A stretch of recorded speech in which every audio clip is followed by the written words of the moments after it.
আমার মার ভিতরে শুধু সে মিষ্টা ছিল। আপনার ভাই মানে আপনার মামা? আমার মামা, আমার মার ছোট। ওহো, ঠিক আছে।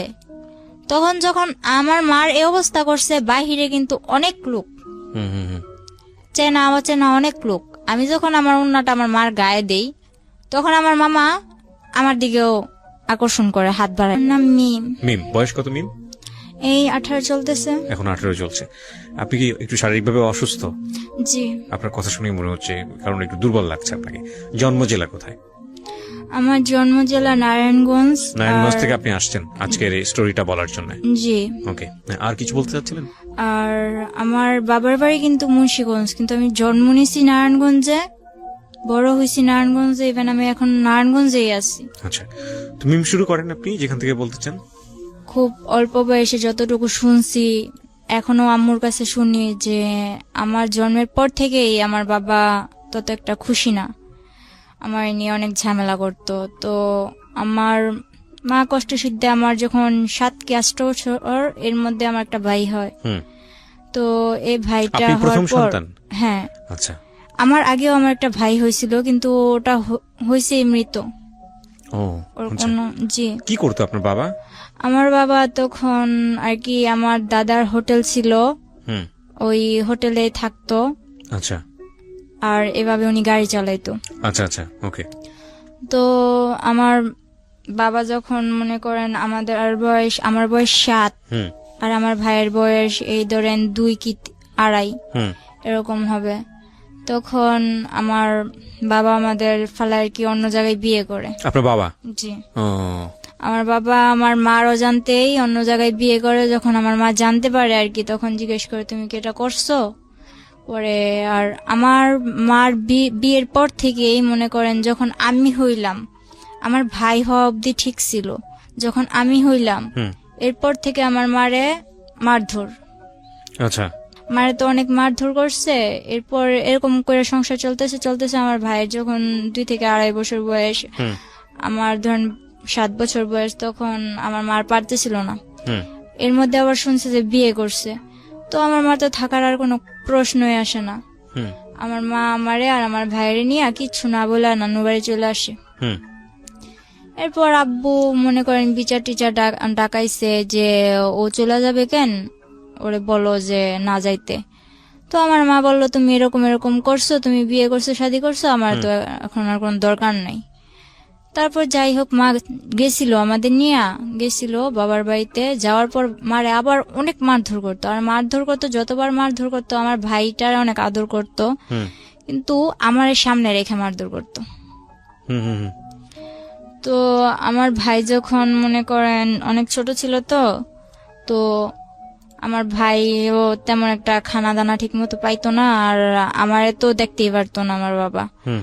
তো আমার মা এইসব সহ্য করতে না পারে আমার নানু বাসায় চলে আসে। নানু বাসায় চলে আসার পর ওই সময় আমার নানু অনেক গরিব ছিল, ওই ধানের মেলে কাজ করতো।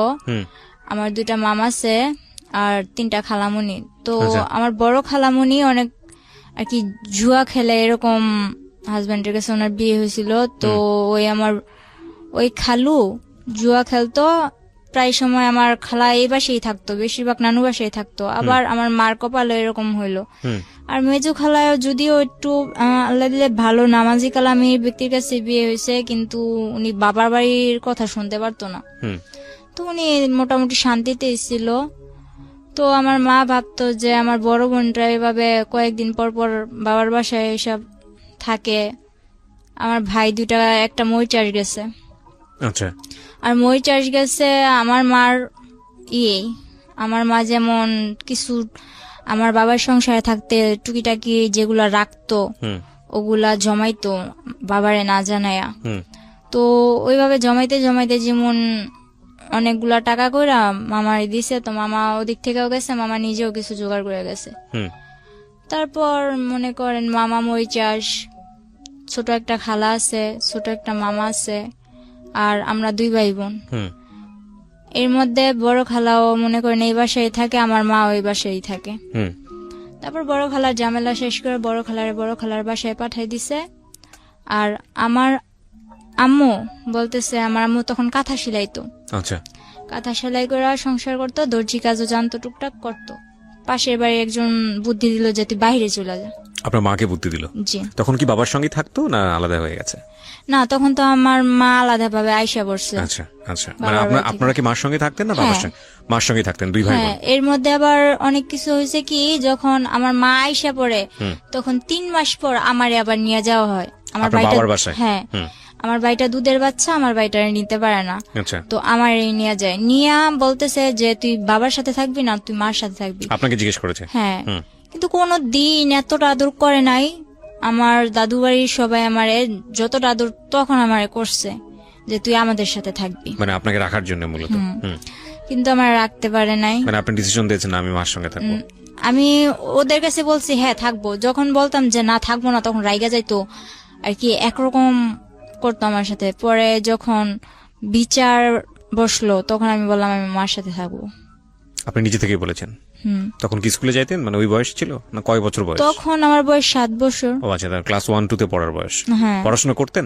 হ্যাঁ, তখন আমি 3 তে পড়তাম। ক্লাস 3 তে পড়তেন। তো আপনি যেটা বলছিলেন যে আপনার মাকে বুদ্ধি দিল যে বিদেশ চলে যাওয়ার জন্য, হ্যাঁ, তারপর ওই আমার মা কি করলো, আমার মা মামারে জানাইলো যে আমি তো বাইরে যাবো, কিছু করতে পারবি কিনা। মামা ডাইরেক্ট বললো না। মা বললো আমার কিছু টাকা পয়সা লাগতো, এখন যদি তোরা না করে দেস তাহলে আমি কার কাছে যাবো, তোকে যে সময় প্রয়োজন ছিল আমি কি তোকে হেল্প করছি না আমার সংসারে থাইকা, এখন তোরা কিছু কর। তো আমার মামা ডাইরেক্ট না করে দিল। পরে আমার নানু বুঝাইলো যে দেখ তো মেয়েটা কই যাইব। এটা বুঝানোর পর মামাও কিছু দিল। তারপর হইলো যে মা এই কাঁথা সেলাই করা, দর্জি কাজ করা, মনে করেন 7-8 মাসে কিছু জোগাড় করলো। জোগাড় করার পরে মা এসব দিয়া ওই সেন্টার টেন্টারে এদিক সেদিক যাইয়া মনে করেন কিছুদিন পর মা বিদেশ চলে যায়। তখন আমি 8-এ পড়ি। আচ্ছা, ঠিক আছে। তো আপনাকে রেখে যায় কোথায়? আমার নানির কাছে রেখে যায়। নানির কাছে রেখে যায়, ঠিক আছে। নানুর কাছে, নানির কাছে ছোট মামা ছিল বাসায় আর ছোট খালা ছিল। তো আর আমার ভাইটারে আর আমার নানির কাছে রেখে যায়। আমার মা যাওয়ার 3 মাস পর আমার নানি মারা যায়। ওহো। আমার নানি মারা যাওয়ার পরে মনে করেন এখন তো আমার ছোট খালাটা সংসার হাল ধরলো। আমরাও খুব ছোট ছোট ছিলাম তখন। আমার মাদ্রাসায় দিল, স্কুল থেকে আইনা মাদ্রাসায় দিল। তখন ক্লাস 5-এ পড়ি। 5-এ পড়া অবস্থায় মনে করেন এখন আমার সামনে পরীক্ষা, এর মধ্যে আমার নানু মারা গেছে। আবার বলতেছে আমার ছোট খালামণির বিয়ে ঠিক হয়েছিল, 40 দিন যাওয়ার আগে বিয়ে দিতে হইব, নয়তো 40 দিনের পরে 18 মাস যাওয়ার আগে বিয়ে দিতে হইব। এগুলো কি বলেছে? এগুলো আর কি আশেপাশের লোকজন? হ্যাঁ, আশেপাশের লোকজন বলে যে মরার 18 মাস এগুলা বাছাবাছি করে আর কি ওনারা। তো এগুলা বলার পর কিছু করার নাই। নানির 40 দিন যাওয়ার পর 18 মাস যাওয়ার আগে আর কি 2 মাসের মধ্যে আমার খালামণিরও বিয়ে দিয়ে দেয়। তখন আমার কেবল 8 বছর, আমার বাড়িটা 3 বছর। এরপর আমার নানু কি করবো, কিছু তো করার নাই। তো বড় খালার বড় মেয়ে যেটা আছে ওরে আনে, ও স্কুলে পড়তো, ও তখন এসএসসি দিছে, কলেজে ভর্তি হবে এমন সময় ওরা আইনা পড়ে। তো সংসারের হালটা ধরার পর মনে করেন কোনো মতে সংসারটা চলতেছে।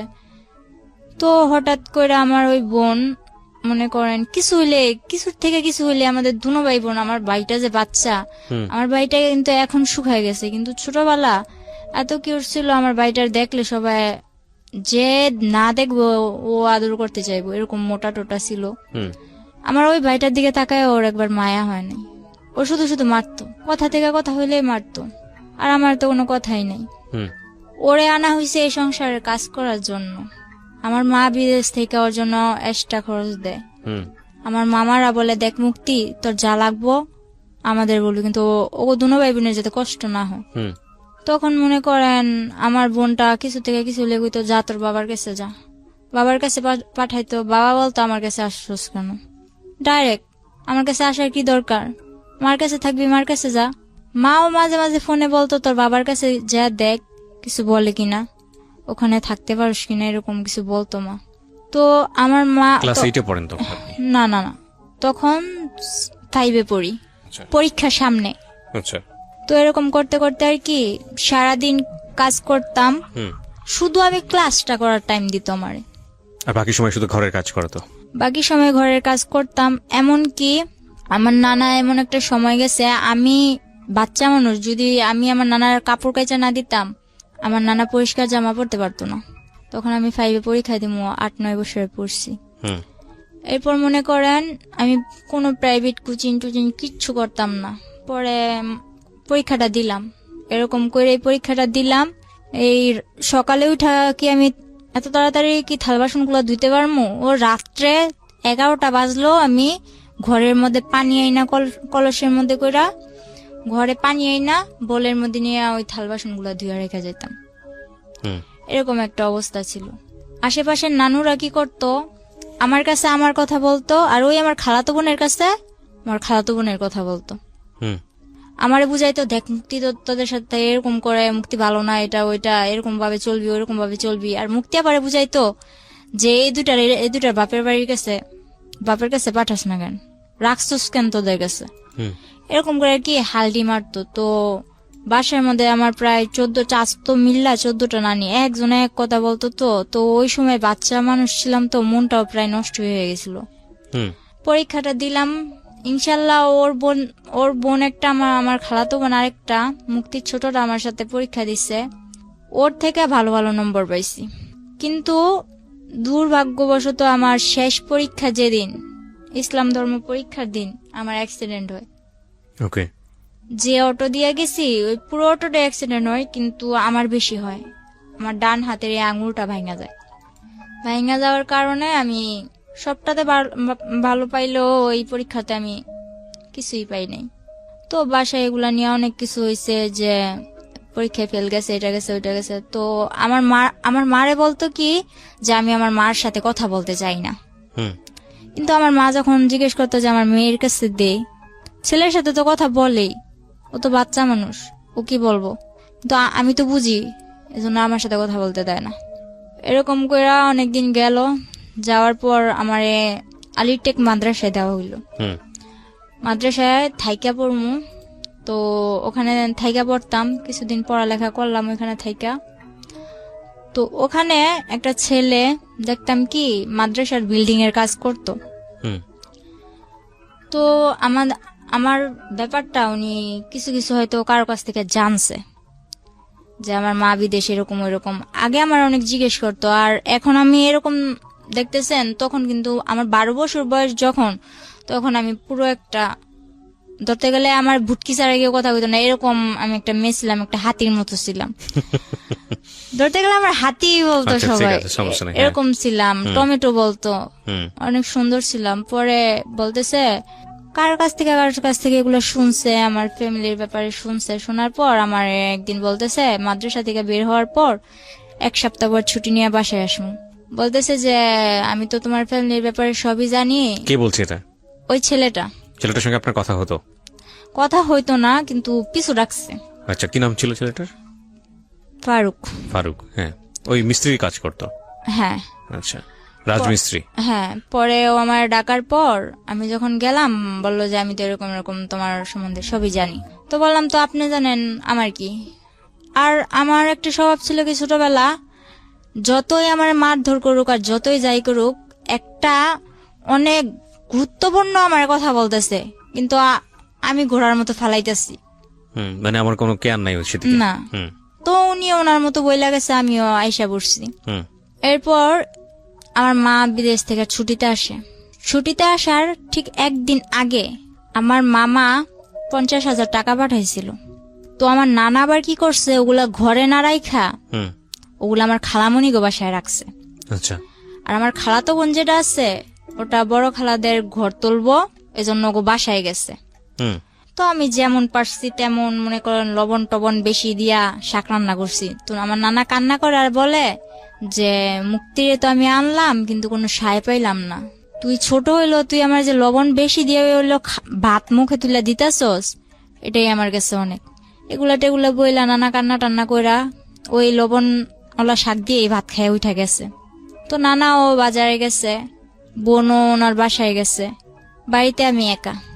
তো একটা ব্লেন্ডার দিয়ে আমি আমার মেজু খালাগো বাসায়, যেটা বর্তমানে সুখে আছে আমার মা খালাদের সবার কাছ থেকে বেশি, আমার ভাইটারে বলি যে এটা নিয়ে খালামণিদের বাসায় দিয়ে।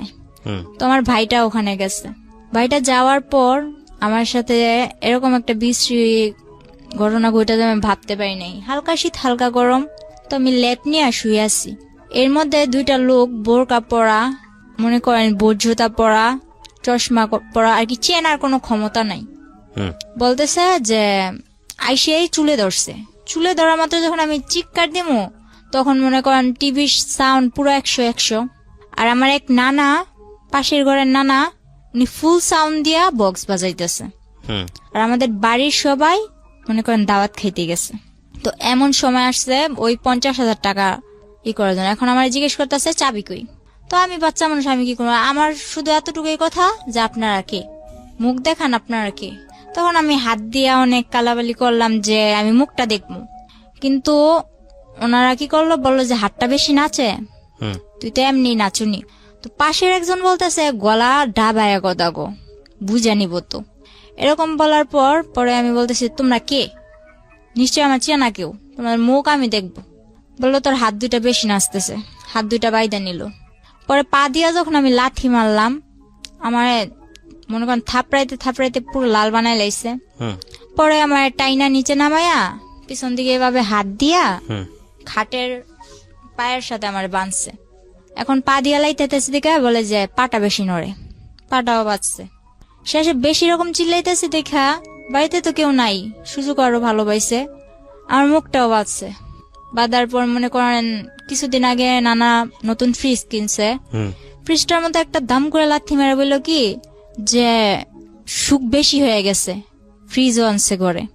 এটা বইলা ড্রয়ারটা ভাঙছে, কিছু পায় নাই। না পাওয়ার ফলে আমার 2-3টা লাথি মাইরা আমার পায়ে নুপুর ছিল, ওই নুপুর গুলা নেয় নাই, কিন্তু কানে যে দুলগুলা ছিল ওগুলা নিয়ে গেছে। কিছুদিন আগে আমার মা পাঠাইছে। তো এরকম করে নিয়ে যাওয়ার পর আমার মা আসার একদিন আগের ঘটনা এটা।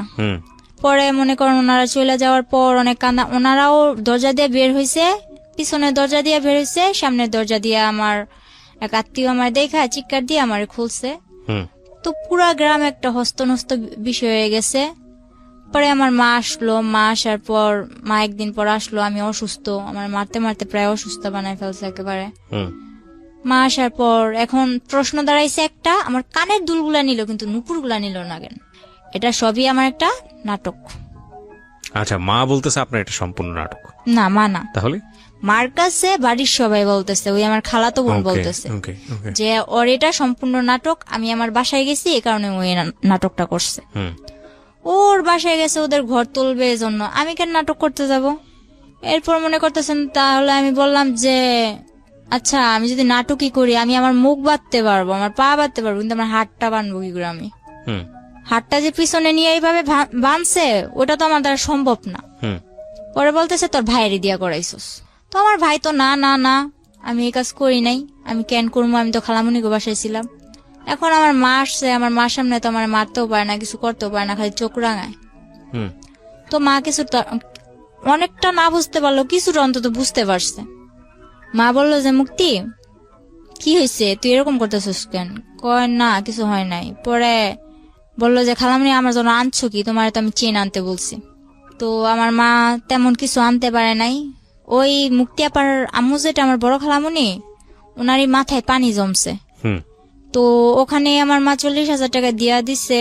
এরকম করতে করতে ওই আমার খালাতো বোনের চেনটা দিয়া দিল, তা তো ওনার মন বললো না। এরপর মনে করেন আমার মামা বিদেশ থেকে আসলো। মামা বিদেশ থেকে আসার পর বিয়ে করানোর জন্য আমার মা আর কি অনেক কিছু করলো, যে ভাই বিদেশ থেকে আসছে, ভাইয়ের বিদেশ আর পাঠামো না, বিয়ে করাই দিমু। তো মামা বলতেছে আমি বিয়ের পর বিদেশ যাবো। পর বলতেছে আচ্ছা ঠিক আছে তুই বিয়ে কর। তো আমার নানুদের পছন্দে আমার মামার বিয়েটা করানো হয়। বিয়ের 4 দিন পর, ঠিক 4 দিন পর আমার মামা আমার জন্য যে চেন আনছে, মোবাইল আনছে, মোবাইলটা তো আমার হাতে দেয় নাই, বলছে এটা তোর জন্য আনছি। ওই চেনটা আমার কাছে চাইলো যে মামা তোর চেনটা দিত। বিয়ের 5 দিনের দিন আমার মামি আইসা এরকম করে চেনটা দেখায় যে দেখ, এই দেখো তোমার মামা আমার কয়টা চেন দিছে। তো এটা বলার পর আমি অনেক কষ্ট পাইছি, মারে কিছু বলি নাই, তো মা লক্ষ্য করছে। আর বিয়ের 5 দিন হয়েছে মাত্র, কিন্তু আমার মামি করতো কি, আমার মার নামে যেটা হয়েছে ওইটাও আমার মামার কাছে বলতো, যেটা না হয়েছে ওইটাও আমার মামার কাছে বলতো। তো বিয়ের 1 সপ্তাহ হয়েছে, 7 দিন। 7 দিনের দিন আমার মা বলল যে তুই তো চলে যাবি, তো আমি যে তোরে, আমার মা বাইরে থাকা অবস্থায় আমার মামারে 12 লাখ টাকা দিছিল। হুম ওই আমার মামা আর কি আফ্রিকা যাওয়ার পথে হুম মনে করেন দালালেরা বিক্রি করে দিছিল। হুম তো টাকাগুলা দেওয়ার পর আমার মা বলতেছে যে ওগুলার কি করবি। হুম তো এগুলা নিয়ে ওনাদের ভাই বোনেদের মধ্যে কি কথা কাটাকাটি হয়েছে আমি জানি না। আমার মারে অনেক মারলো। আমার মার ভিতরে শুধু সেমিস্টার ছিল। আপনার ভাই মানে আপনার মামা? আমার মামা, আমার মার ছোট, ওহো। ঠিক আছে। তখন যখন আমার মার এই অবস্থা করছে, বাহিরে কিন্তু অনেক লোক, হুম হুম হুম চেনা অচেনা অনেক লোক। আমি যখন আমার উন্নাটা আমার মার গায়ে দেই, তখন আমার মামা আমার দিকেও আকর্ষণ করে, হাত বাড়ায়। তখন আমার মা বলে যে দেখ তুই আমার যা যা করছস, আমার মেয়েটারে কিছু করিস না। এটা বলার পর আমার মামা একটা ইস্যু ধরলো কি, যে তোর মেয়ে তো ছেলেদের সাথে লাইন করে। তখন আমি বুঝতাম না কোনটা লাইন করা বলে আর কোনটা ফাইন করা বলে, এত কিছু বুঝতাম না। ছেলেদের বিষয়টা তখন আমার মাথায় ছিলই না। ওই কার থেকে শুনছে যে ওদিকের ফারুকের সাথে আমি কথা বলি, এতটুকুই। এরকম করে বলার পর আমার মা রাগের মাথায় হয়তো তোর যখন কেউ স্যাপ ফালাইবো না তো তুই দেখাই দি। আপনাকে বললো? এই কথাটা আমার মা বলছিল, কিন্তু এখন আমার মা বলতেছে যে আমি এরকম কিছু বলিনি। যাই হোক, আপনাকে এটা বলার পর আপনি কি করলেন? পরে আমার মনে একটাই জিদ কাজ করতেছিল যে আমার মা আমার এটা বলছে, আমার মামা আমার মারে মারলো, কেন মারলো, এই জেদটাই কাজ করতেছিল। তো একদিন ওই ফারুক কার থেকে জানি নাম্বার নিয়ে আমার মার মোবাইলে ফোন দিল। ফোন দেওয়ার পরে ফোনটা আমি রিসিভ করলাম। বলে কি করতেছো? আমি চকলেট খাইতেছি। আমার কথা উড়া উড়া, চকলেট খাইতেছি। পরে বলতেছে যে তুমি তো মাদ্রাসায় আসো না, কি ব্যাপার? পরে আমি বলতেছি যে আসি না আসি ওটা আমার ব্যাপার। পরে যখন আমার মা চিল্লাচিল্লি করতেছে, মা কান্নাকাটি করতেছে, এটা দেখে বলতেছে কয় আসো চলো আমরা একদিন ঘুরতে যাই। তো আমি কই আমি তোর লগে কই ঘুরতে যাম? তুই কি আমার বিয়ে করবি? তুই কি আমার বিয়ে করবি যে তোর সাথে আমি ঘুরতে যাবো? উনি কি তুই তো করে করতেন নাকি ঘটনার পরে তুই করলেন? তুই করেই বলতেন? না, ওরা আমি তুই করে বলতাম। আচ্ছা, তারপর? পরে বলতেছে হ্যাঁ তোমায় আমি বিয়ে করবো। তো আমি বললাম আচ্ছা ঠিক আছে রাখ, এতটুকুই। তো ও এই কথাটারে মনের ভিতর গাইথা নিছে যে তুই কি আমার বিয়ে করবি। কিন্তু আমি কিন্তু এত কিছু মনে করিনি।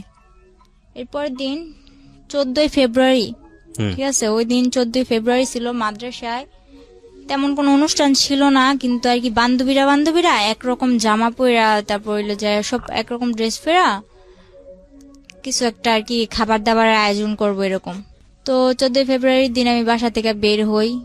মনে করেন মোটামুটি আমার হাতে আংটি ছিল, ব্রেসলেট ছিল, পায়ে নুপুর, পায়ের আংটি, গলায় চেন, দুল এসব ছিল স্বর্ণের। তো এগুলা পয়রা টয়রা বের হয়েছি। তো আমার মার, আমি একটা মেয়ে, আমার মার তো অনেক আউস আছেই না। তো আমি অনুষ্ঠানে যাইতেছি, আমার মা নিজের হাতে আমার সাজাই দিছে। তো যাওয়ার সময় আমি আমার মার কাছে টাকা চাই। আমার মা বলে যে টাকা নাই। আমি আমার মার আবার মামা মারার পর দাঁত ব্যথা হয়ে গেছিল, বলতেছে 500 টাকা আছে, এই টাকাটা নিয়ে আমি যাম, ডাক্তার কাছে যাম। তো আমি বললাম আমি এটা নিয়ে যাম। মা বললো না। তো আমি বলতেছি আমি এটা নিয়েই যাম। মা বলতেছে না, এটা বললে মা মাঠে গেছে। তো মাঠে যাওয়ার পর আমি ওই টাকাটা নিয়ে মাদ্রাসায় যাই। মাদ্রাসায় যাওয়ার পর ওখানে তেমন কিছু হয় নাই। মাদ্রাসায় যাওয়ার পথে ওই ফারুক বলতেছে কি হলো তোমার গাল টাল এরকম লাল কেন? পরে বলতেছে গাল টাল লাল কেন? এর আগের দিন আবার মার সাথে ঝগড়া লেগে আমার খালামুনি আমার 2-3টা থাপ্পড় দিছিল। কোন ক্লাসে পড়তেন তখন আপনি যখন এগুলো? তখন আমি 6-এ। এত অল্প বয়সে? আচ্ছা, 6-এ। পরে মনে করেন 7-এ প্রায় উঠমু। তখন ও কি করলো, ফেব্রুয়ারি দিকে ও বললো যে চলো কই তোমার ডাক্তার কাছে নিয়ে যাবো। তো আমি বললাম ডাক্তার কাছে যাবো। তখন ওই সময় আবার আমার মা মনে করেন, তখন আমার মা দেশে ছিল কিন্তু বাইরে যাওয়ার উদ্দেশ্যে। তো আমার মা বলতেছে যে আমি তো চলে যাবো, তুই তাড়াতাড়ি চলে আসিস। তো বলতেছে যে চলো। তো আমি বললাম যে কই যাবো? কই ডাক্তার কাছে। তো আমার একটা অভ্যাস ছিল কি ছোট থেকে, আপনি আমি চিনি না জানি না, আপনি যদি বলেন যে আয় ঘুরতে যাবো, ঠিক আছে আমি ঘুরতে যাবো, আপনি যেই হন ঘুরতে তো নিয়ে যাবেন। পরে মনে করেন এরকম করতে করতে ও 2-3 বার বলার পর ওই 14ই ফেব্রুয়ারির দিনই হুম ও আমারে বললো যে তুমি আসো। হুম তো আসতে বললো, এরপর আমার কিচ্ছু মনে নাই। ও নাকি ও আমার নিয়ে যাওয়ার পর আর কি বলছে যে আমার ডাক্তারের কথা বলে ও নিছে, হুম কিভাবে নিছে, কোত্থেকে নিছে এটাও আমার মনে নেই। হুম ও আমার নিছে যখন আমি গাড়িতে, তখন আমি ওরে বলতেছি যে কিরে তুই আমার কই আনছস, হুম আমি এখানে কেন? তো গাড়ির মধ্যে আমি অনেক বড় একটা চিল্লাচিল্লি আর কি মানুষ জড়ো করে নিছি। হুম তখন আমি কক্সবাজারের ওদিকে আমার নিয়ে চলে গেছে, কক্সবাজার অব্দি, কিন্তু আমার হুঁশ নেই। ডাক্তারের কথা বলে আপনাকে কক্সবাজারে নিয়ে যাচ্ছে। কিন্তু আমি যে গাড়িতে উঠছি এটাই তো আমার মনে নেই। কিছু একটা খাইয়েছে আপনাকে? কি করছে তাও আমি জানি না। আচ্ছা। পরে মনে করেন আমার যখন আমার সজ্ঞান আসে যে আমি ওর সাথে এত দূর কেন বা রাত্র হয়ে যাইতেছে, আমার মা তো টেনশন করবো। তখন কিন্তু আমার হাতে একটা ফোন ছিল, কেউ জানতো না, আমার মাও জানতো না। তখন আমি FM শুনতাম, ওই ফোনটা কেউ জানতো না আমার কাছে আছে, এমনকি আমার মাও জানতো না। পরে ওই ফোনটা দিয়ে আমি গেমস খেলতাম, সিম টিম কিছু ছিল না। তো সিম টিম কিছু ছিল না, একটা মার সিম ছিল। মার সিম থাকাতে যে আমি মার থেকে নিছি যে মা এই সিমটা আমার দরকার, কারণ সিম ছাড়া আমি FM শুনতে পারতেছি না। তো ফোনের এত কিছু বুঝি না, ওই FM-টাই শুনি আর করি, গেমস খেলি। এরপর ওই মোবাইলটা ছিল আমার সাথে, পরে বলতেছে তোমার সাথে মোবাইল আছে, মোবাইলটা দাও। মনে করেন জোরাজুরি করে এক পর্যায়ে আমার থেকে ওই মোবাইলটাও নিয়ে নেয়। পরে আমি যখন চিল্লাচিল্লি করে মানুষ জড়ো করি, তখন ওর বাসায় ফোন দিয়া কিভাবে কি ম্যানেজ করলো জানি না, ওর বাসার লোক বলল যে আমি ওর খালামনির মেয়ে, রাগ কইরা চলে আসছি ঢাকা, আমার নানু বাড়ি, রাগ কইরা চলে আসছি। এখন উনি আমার মা বলতেছে, ওর খালামনি বলতেছে যে ওর খালামনি আমার মা, ওর মা এখন বলতেছে যে আমার যাইতে দিতে। আমি একটু পাগলা টাইপের, আমার কিছু মনে থাকে না, তো আমার জিজ্ঞেস করতেছে তোমার বাড়ি কই। তখন আমি এটাও বলতে পারতেছি না যে আমার বাড়ি কই। মানে এটা কোথায় নিয়ে গেছে আপনাকে? এটা তখন কক্সবাজার। কক্সবাজার কার বাসায়? গাড়িতেই। ও গাড়ির মধ্যেই? হ্যাঁ, গাড়ির মধ্যে আমি চিল্লাচিল্লি শুরু করছি আমার কই নিয়ে আলি। আচ্ছা, ও গাড়ির লোকজনদেরকে বলতেছে? আচ্ছা। পরে এক পর্যায়ে ওর গাড়ির লোকগুলা ছেড়ে দেয়। ছেড়ে দেওয়ার পর চকরিয়া ওর খালাতো ভাই রুবেল ওর বাসায় নিয়ে মনে করেন আমার 2 ঘন্টাও রাখতে পারে না। আমার পাগলামানি দেখে গিয়ে আমি বাসায় যাবো, আমি বাসায় ফোন করবো। তখন তো আপনি জানতেন না যে আপনি কই যাচ্ছেন, কোথায় যাচ্ছেন? হ্যাঁ, তখন ওটা কোন জায়গায় এটাও জানতাম না, কিন্তু ওরা কি বলতেছে আমি কিছু বুঝতেছি না। আমি খালি হা করে তাকায় থাকতাম। তো এক পর্যায়ে ওর মামাতো ভাই আর মামাতো ভাইয়ের বউ আমার বুঝাইলো, দেখো সামনে ওই পুলিশ ক্যাম্প দেখছো, যদি এখন তুমি এমন করো তাইলে মনে করো বলবে যে তুমি কোত্থেকে আইসো না আইসো, তোমার এদিক থেকে ধরে নিয়ে যাইয়া ওদিকে অনেক মারপিট করবো। ও আমার কি করলো, এইসব বুঝাই টুজা বললো যে চলো আমরা বিয়ে করবো। তো আমি বললাম বিয়ে কয়ে কারে, আমি এসব বুঝি না, আমি বাসায় যাবো। আচ্ছা ঠিক আছে, তাহলে তুমি এক জায়গায় চলো, ওই জায়গা থেকে কাজ শেষ হইলে তুমি তোমার বাসায় যাইবা, আমি নিজে নিয়ে দিয়ে আসবো।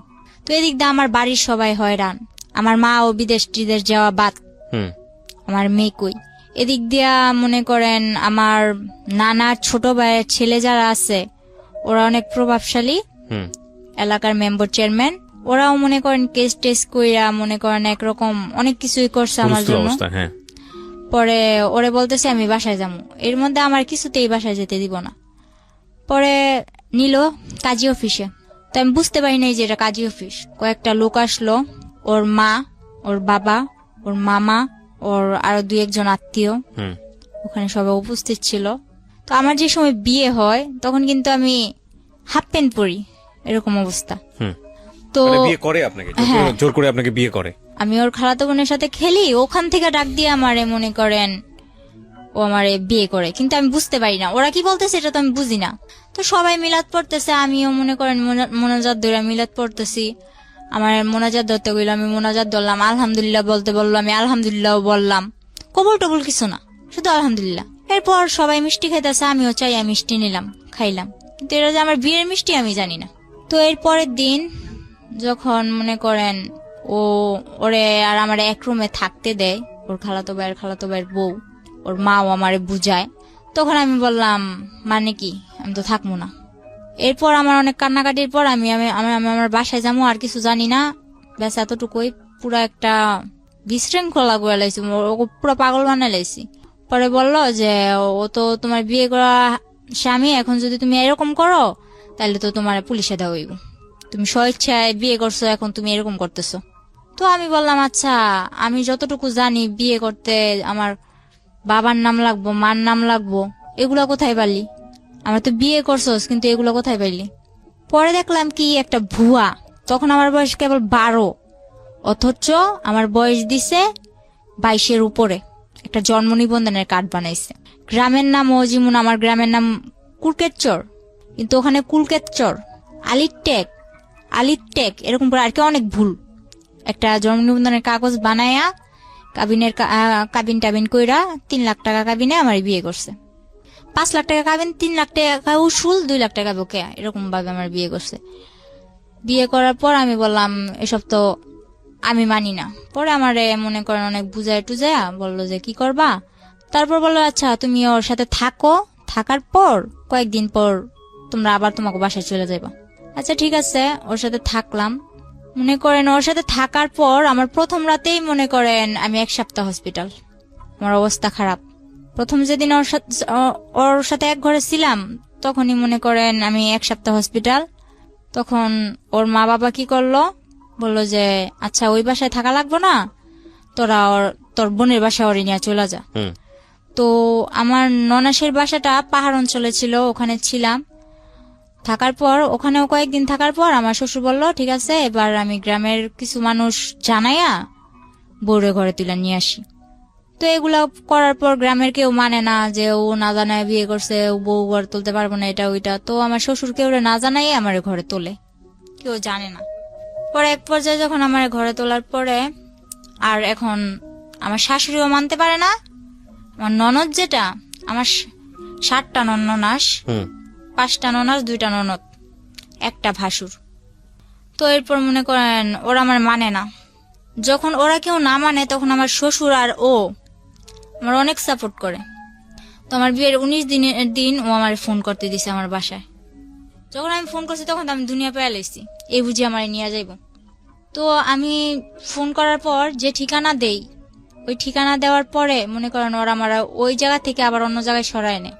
ওরা অন্য জায়গায় ঠিকানা দিলে আবার ওই জায়গা থেকে আবার আরেক জায়গায় সরায় নেয়, এই অবস্থা। তো আমার বাড়ির লোক ওই চট্টগ্রাম পুরা ভাইজা খাইছে আমার জন্য, কিন্তু কিছু আমার খুঁজে পায় নাই। পরে এক পর্যায়ে আমার বাড়ির লোক বলতেছে তুই তো মিথ্যা কথা বলস, তুই তো মিথ্যা বলছস, তুই চট্টগ্রাম নাই, তুই অন্য জায়গায় আসছস। পরে আমার বাড়ির লোকেরও আর বুঝাইতে পারলাম না, সবাই এক পর্যায়ে। আর আমার গ্রাম এমনকি আমার মাও জানে যে আমি প্রেম কইরা লাইন কইরা চলে গেছি। ওই যে ঝগড়া হয়েছে, মামা এই কথা বলছে, ওই মামার কথা ধরে আমি প্রেম করছি, প্রেম করে চলে গেছি। সবাই যখন জানে আমি প্রেম করে চলে গেছি, সবাই আমার কথা এই কথাটা বলে, তো মাইনা নিলাম আচ্ছা যাও, আমি প্রেম করে বিয়ে করছি, এখন কি করবো বলো। পরে এর মধ্যে জানি যে বুঝতে পারলাম আর কি আমার শরীরটা বেশি একটা ভালো না, কিছু খায় পেটে রাখতে পারি না, আর মাথাও ঠিক মতো উঠাইতে পারি না। তো পরে শুনলাম যে আমি প্রেগনেন্ট। তখন তো মনে করেন আমার উপর আসমান জমিন কিভাবে ভাঙ্গা পড়ে, এরকম একটা অবস্থা।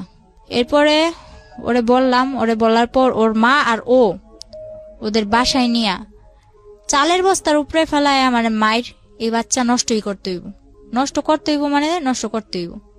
আমার এক বান্ধবী বললো, ওর সাথে আমি ফোনে যোগাযোগ করলাম। কত বয়স ছিল তখন বাচ্চাটার? তখন আমার বয়স ছিল, বাচ্চাটার বয়স 2 মাস।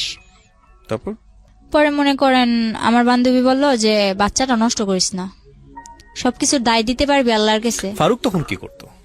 তখন ও হোটেল চালাইতো। ইন দ্য মিন টাইম কি আপনার বাড়ির সঙ্গে যোগাযোগ হয়েছে, কথাবার্তা হয়েছে? হ্যাঁ হয়েছে। মেনে নিয়েছে বাড়ি থেকে? আমার বাড়ি থেকে তো কেউ মাইনা নেয় না, আমার বাড়িতে কোন শুধু ক্লাসে বলছে। পড়তেন তখন আপনি? তখন আমি ক্লাস 7-এ। পড়েন। ওকে, ফারুকের সাথে আপনার বয়সের পার্থক্য কত ছিল? ওর আমার যখন 12 থেকে 13, ওর তখন 20। বাচ্চা নষ্ট করার প্রসঙ্গে আসছিল। তারপর অনেক মারধর করলো। তখন আমার বান্ধবীর কথা শুনে আমি বাচ্চাটা নষ্ট করলাম না। তো বাচ্চাটা নষ্ট করলাম না ঠিকই, কিন্তু বাচ্চাটা নিলে যে আমার কি হইব ওইটা তো মাথায় আসে নাই। শুধু ওই যে বলছে যে এটা আল্লাহর কাছে দায় দিতে পারবি না, এটা বলার পর আমি নষ্ট করলাম না। আমার মারে ফোন দিয়ে বললাম, মা আমার এসে নিয়ে যাও। তখন যখন আমি বাচ্চা নষ্ট করতে না চাইলাম তখন বলতেছে ওরা, আচ্ছা ঠিক আছে আপনাদের মেয়ে আপনারা এসে নিয়ে যান। এটা বলার পর আমার মা আর আমার আপন মামা যারা, তারা এখন কি করছে, এই যে বললো যে আমি প্রেম করে ভাইগা এসে পড়ছি, এজন্য আমার মারে ঘর থেকে মাইরা তারাই দিছে, আবার মারছে। হুম। আমি চলে যাওয়ার পর আবার মারছে, মাইরা আমার মারে ঘর থেকে বের করে দিছে। ওহো। তো বাড়ির পাশে আমার এক চাচাতো নানা ছিল, হুম। আমার নানার ফুফাতো ভাই আর কি। তো ওই নানা আমার মারে জায়গা দেয়, জায়গা দেওয়ার পর ওনাদের করে আমার মা থাইকা, এর মধ্যে আমার মা কি করলো, 4 লাখ টাকা দিয়ে একটা জায়গা কিনলো। আচ্ছা আচ্ছা। তো জায়গাটা কিনছে ওই আমারই মামা লাগে মেম্বর, ওনার থেকেই জায়গাটা কিনছে। কেনার পর আমার মা ওদিকে ঘর দুয়ার তোলার ব্যবস্থা করতেছে। এর মধ্যে আমার আব্বু আবার আস্তে আস্তে আসার চেষ্টা করতেছে, আস্তে আস্তে আসার চেষ্টা করতেছে। পর মনে করেন আমার আব্বু প্রায় বলতেছে যে মেয়ে চলে গেছে, আমি আসি, এটা ওইটা। তো আমার মা বলতেছে না, লাগবে না। আর মা যখন এটা বললো তখন বললা, আচ্ছা ঠিক আছে, লাগবে না তো, আমার যাতে আর দরকার না পড়ে। তখন বলে আচ্ছা ঠিক আছে, তোমার দরকার না পড়লে নাই, তুমি আইসো না। পরে আমার মামা মনে করেন মারে মারধর করে বাড়িতে করে দেওয়ার পরে মা ওই মামাদের ওই নানাদের বাসায় উঠা জায়গা কিনলো, ঘর দুয়ার তুলতেছে। ঘর যখন উঠাবে, এখনো ঘরের কিছুই করে নাই, শুধু চালটা দিছে। ওই সময় আমি ফোন দিয়ে বলতেছি আমার এসে নিয়ে যাও। তখন আমার নিয়ে আসে, নিয়ে আসার পর বলতেছে যে ওখানে যাইয়া আমার শ্বশুর শাশুড়ি বললো যে আমার মেয়ের যে স্বর্ণ গয়নাগুলা পরানো ছিল ওগুলা কই। তখন ওগুলা তো সম্ভবত আমার শাশুড়ি নিছে।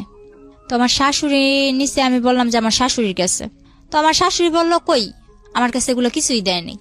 মা আমার নিয়ে আসা পরে, মা নিয়ে আসা ওই রাইতে আমার বলতেছে, যখন বুঝতে পারলো যে আমার কিছু একটা অন্যরকম, তখন বলল তুই বাচ্চাটা নষ্ট করে ফেল। বললাম যে আমার যে বাবু হইব তুমি জানলা কি করে? কয় আমি বুঝতে পারি, আমি তোর মা, তোর থেকে আমি হই না, আমার থেকে তুই হইছস। পরে মাও বললো এই কথা। মা এই কথা বলার পর আমি ফারুকরে কল দিলাম। কল দিয়া এক রাইতে বললাম এখন এসে আমার নিয়ে যান, আমি ভাড়া বাসায় থাকবো, কিন্তু আমি বাচ্চাটা নষ্ট করবো না। বিয়ে তো মানুষের বারবার হয় না। তো আমার বিয়ে যখন হয়েই গেছে আর সবাই জানে যে আমি প্রেম করে বিয়ে করছি, ভাইগা যায় বিয়ে করছি, তো সবাই যেটা জানে জানুক, কিন্তু আমি বাচ্চাটা নষ্ট করবো না। আপনি আমার বিয়ে করছেন, এটা আপনার বাচ্চা, আপনি এসে আমার নিয়ে যান। ডিটারমিন ছিলেন একদম। তো তখন আমার বয়স অল্প ছিল। আমার মা কি করলো, যেদিন ফারুক আসলো এর পরের দিনই কিন্তু ফারুক চট্টগ্রাম থেকে রওনা দিছে। আসার পর আমার নিতে আসছে ওর এক বন্ধুরে নিতে আসার পর মা কি করলো, কিছু আয়োজন করে ওরে খাওয়াইলো, বললো যে তুমি চলে যাও, আমার মেয়ে তো দিব না। তখন আমি বললাম যে আমি চলে যাম। তখন মা কি করলো, বাচ্চাটা নষ্ট করার জন্য আমারে পিল খাওয়াইলো। আমার গরম পানি করে খাওয়াইতে চাইছে অনেক জোরাজুরি করে, তো আমি গরম পানি করে খাই নাই। তারপর যখন এক পর্যায়ে আমার সাথে ধস্তাধস্তি করতেছে, পরে বললাম আচ্ছা খাবো, কিন্তু আমার ঠান্ডা পানি দিয়ে খাও। কিন্তু তখন আমি জানতাম না গরম পানি দেখালে কি হয়, ঠান্ডা পানি দেখালে কি হয়। কিন্তু আমি গরম পানি খামো না, তো আমার ঠান্ডা পানি দিয়ে খাও। ঠান্ডা পানি দিয়ে খাওয়াইলো, কিছু হইল না। তো ওই রাতটা থেকে পরের রাত্রে আমরা আবার বাসে উঠলাম, শ্বশুর বাড়িতে যাই হোক শ্বশুর বাড়িতেই থাকবো। তো গেলাম, যাওয়ার পর ওখানে মনে করেন 3-4 মাস ভালোই কাটলো। কিন্তু আমার শ্বশুর বাড়িতে আমি ছোট অক্ষে সংসারের হাল ধরেন সবটাই ধরছি। সারাক্ষণ গরুর গোয়ালে পড়ে আছি, 4-5টা গরু পালতেছি, মুরগি তো মনে করেন খোয়ার ভর্তি মুরগি, হাঁস, গরু, ছাগল সবকিছু করতেছি। তো এর মধ্যে করলো কি, আমি বললাম যে আমি পড়বো, আমি পড়ালেখা করতে চাই। এ কথাটা আজ পর্যন্ত কেউ জানে না, এই যে আজকে আমি বললাম। আমার মা হয়তো শুনতেছে, আমার মাও জানে না। ও আমার এই স্কুলেও ভর্তি করাইছে, ঠিক আছে, ওর বোনের সাথে আমার স্কুলেও ভর্তি করাইছে। তো স্কুলে ভর্তি করানোর পর ওখানে আমি ঠিকমতো ক্লাস করতে যাইতে পারতাম না, যেহেতু আমার বাড়িতে সংসারে কাজ করা লাগতো। আমি রান্না বান্না করতাম, রান্না বান্না করে গরুর কাজ করতাম, সংসারের যাবতীয় যা কাজ করে যদি সময় পাইতাম তাইলে আমি ক্লাস করতে যাইতে পারতাম। তো ওই সুখটা আমার কপালে বেশি দিন সয় নাই। মনে করেন কিছুদিন পর এই কাজ নিয়ে একটা ঝগড়া হইলো আমার ননদের মধ্যে। আর আমার ননদ অনেক ছেলেদের সাথে মনে করেন ফোনে কথা বলতো, আবার ফেসবুক এসব চালাইতো। তো ছেলেদের সাথে ওর অনেক ঘনিষ্ঠতা ছিল। পরে ও দোষ করতো, কিন্তু দোষগুলো আমার উপরে চাপাই দিত। আমার হাতে মোবাইল দিছিল তখন, ফারুক আমার হাতে একটা মোবাইল দিছে, ও বাহিরে থাকলে আমার ফোন টোন দিত। তো কিন্তু আমি মোবাইলের কিছু বুঝতাম না। তো আমি বললাম কি যে তুমি যে আমার দোষটা পাও, তুমি পাইছো কি? যখন আমি একটু কড়া ভাবে আমার ননদের আমি ধরলাম, তখন আমার ননদ আমার মারলো। ননদ আর শাশুড়ি মিলে দুইজনই মারলো। এদিক দিয়ে আমি কিছু খাইতে লইতে পারি না, শুকায় কাট হয়ে যাইতেছি। আমার তখন 5-6 মাস হয়ে গেছে, বাবু হবে কাছে আইসে ডেট। এর মধ্যে ওরা আমার মারধর করে আর কি সহ্য করতে পারছিলাম না। পরে এর মধ্যে আমার ফুফাতো বোন যেটা আছে, এটা আমার জামাইয়ের সাথে মনে করেন যোগাযোগ করা শুরু করলো। আমার ফুফাতো বোন, আমার বাবার সাথে আমাদের কোনো পরিচয় নাই, কিন্তু আমার ফুফাতো বোন যোগাযোগ করে। পরে কি করলাম, মারে বললাম মা আমি বাসায় চলে যাম। পরে ফারুক আইসা আমার যে সময় আমার 4 মাস শেষ 5 মাসে পড়বো, এমন সময় ফারুকে আবার আমার বাসায় দিয়া যায়। এই দিয়া যাওয়াই যাওয়া, আর কোনো খবর পাত্তা কিচ্ছু নাই। আমার বাবু হওয়া অবধি, আমি আমার বাবু হওয়ার 3 মাস পর শ্বশুর বাড়ি গেছি, এ অবধি না 2 টাকা খরচ, না আমার কেউ দেখতে আসা, না কোনো কিছু। মা তো মনে করেন একদম আমারে একটার পর একটা খুঁটা দিয়েই যাইতেছে। সবাই দেয়, প্রেম করে বিয়ে করছো, এখন কি লেগে এরকম হেলা করবো? তো প্রেম করে বিয়ে করছি না কি করে বিয়ে করছি, ওটা তো তোমরা কইলেও বিশ্বাস করতেছো না। তো যা কর ওনারা ওনার মতো কয়া যায়, আমিও আমার মতো শুনি। তো ফারুকরে বললাম যে এবার কি করবা, আমার তো তোমরা কেউ দেখতে আসো না, আমি কি করবো বলো, আমি কি জবাব দিব? তো এক পর্যায়ে ও বললো যে তোমার কিছু জবাব দেওয়া লাগবো না বাবু, আমি আসবো। তো হঠাৎ করে একদিন বললো আসবো, ঠিক আছে ও আসলো। ও যেদিন আসলো তখন ওই দিনই আমার বাবু হইব। তো ওই দিন আমার ডেলিভারি হইলো। ডেলিভারি হওয়ার পর ও আমার মার হাতে, আমার ডেলিভারি হওয়ার সময় প্রায় খরচ গিয়েছিল 12-13 হাজার টাকা, কিন্তু ও আমার মার হাতে খরচ দিল মাত্র 2,000 টাকা দিয়া। পরে বলতেছে যে আমি এবার আমার বাসায় যাওয়া লাগবো। শুধু মেয়েটার মুখ একবার দেখা, বাসায় আনার পর ও মেয়েটার মুখ দেখা ও বলে এবার আমার বাসায় যাওয়া লাগবো। তো ঠিক আছে, ও বাসায় গেল। বাসায় যাওয়ার পর আমার বলতেছে যে মিষ্টির জন্য টাকা পাঠাও, বাবু হয়েছে মিষ্টির জন্য টাকা পাঠাও। তো মা বলতেছে তাহলে তুমি যখন মিষ্টির জন্য টাকা চাইতে পারো, তাহলে তোমাকে ওই দিক থেকে তো মিষ্টির জন্য টাকা পাঠাইবো। তো ওগুলা দাও। মা বললো যে তো ওগুলা দাও, বলে না আপনি পাঠান। তারপর মা বলতেছে তুমি যেগুলা দিয়ে পাঠাইবা বিকাশে পাঠানোর দরকার নাই, তুমি ওগুলা দিয়ে ওদিকে দিয়ে দাও, আর তুমি যেগুলা দিতা ওগুলা আমি আমার এদিক থেকে এগুলা দিয়ে মিটমাট করে দিই। এগুলা বলার পর মার মধ্যে ওর মধ্যে অনেক কথা কাটাকাটি হয়েছে। আমার বাবুর যখন 3 মাস বয়স, পরে ও আসলো 2 কেজি মিষ্টি নিয়ে ওর বাবারে নিয়ে আসছে, অথচ আমার বাড়ি থেকে ওর 20 কেজি মিষ্টির দাম পাঠানো হয়েছে। পরে ওর বাবারে নিয়ে 2 কেজি মিষ্টি নিয়ে আসছে। আর ভালো কথা, আমার মা যা আপ্যায়ন করা লাগে করছে। করার পর আমারে আর আমার বাবুরে ওদের কাছে দিয়া দিছে যা লাগে, মনে করেন দোলনা থেকে শুরু করে আমার বাবুর যা লাগে, আমার যা লাগে আপনার সামনে দিয়েছে। হ্যাঁ হ্যাঁ। কেমন লাগছিল এই মুহূর্তে, ওই জীবনের প্রথম মুহূর্তে বাচ্চা? তো আমি আর কি, আমার যে বাবু হয়েছে, আমার বাবু কিন্তু আপনার বয়স কত ছিল এই সময়টাতে? তখন আমার বয়স 14। বুঝতেন মা তো সার্বজনীন, মার আবেদন তো সার্বজনীন, সেটা যে বয়সই হোক না কেন। এতটা বুঝতাম না, কারণ আমি জানতাম এটা একটা বাবু, কিন্তু এটা যে আমার মেয়ে, আমার বাবু, এটা যে আমার একটা অংশ, ওগুলো এত কিছু না। তবে বাবুটা হাত পা নাড়ায় আমার সাথে খেলে, বাস এতটুকুই, আর কিচ্ছু না।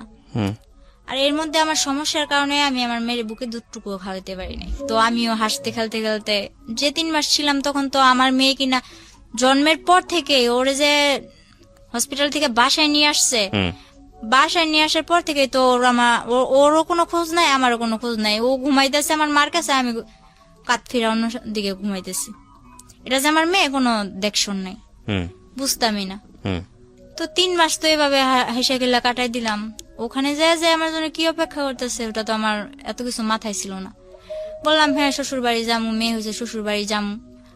তো গেলাম, আমার মা একেবারে সুষ্টা অব্দি আমার দিয়ে দিল যা লাগবো।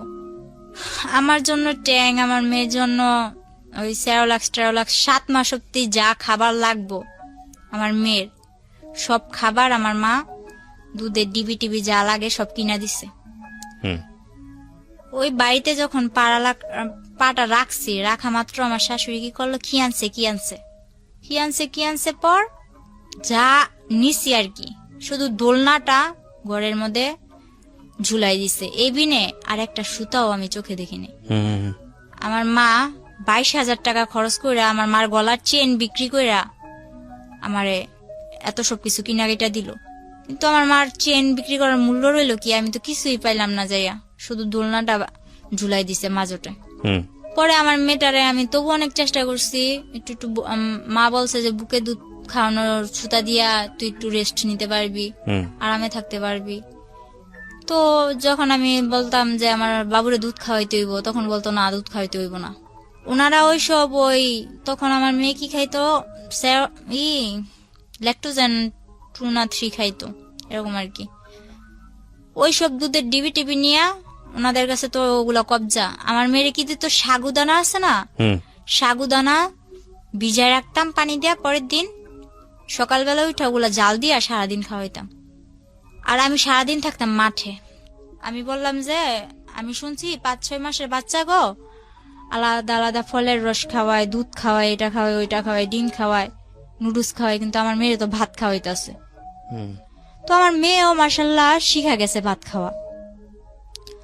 তো আমি ওর বাবার জানাইলাম যে এইভাবে কি চলে, আমি সারাদিন মাঠে থাকি বাড়ির বউ হইয়া, আর আমার মেয়েটা এইভাবে থাকে, আমি তো এইভাবে পারতেছি না। তো আমি আমার বাসায় জানাইলাম, বাসায় জানানোর পর আমার মা বাহিরে চলে যায়। হুম আমার শ্বশুর বাড়ি দেওয়ার পর মা বাহিরে চলে যায়। মা বাহিরে চলে যাওয়ার পরে আমার ভাইটারে ওই আমার নানার কাছে দিছে, মাদ্রাসায় পড়ে, সারাদিন মাদ্রাসায় থাকে, রাত্র হইলে আমার নানার কাছে আসে। তো মারে বললাম, মা আমি তো এখন এভাবে থাকতে পারতেছি না, তুমি কিছু একটা করো। তো মা বাহিরে যাওয়ার পর, সৌদি আরব যাওয়ার পর, মা ধার করে আমারে 95,000 টাকা দেয়। হুম মূলত 80,000 টাকা দেয়, আমার নানা নিয়ে দিয়ে আসছিল।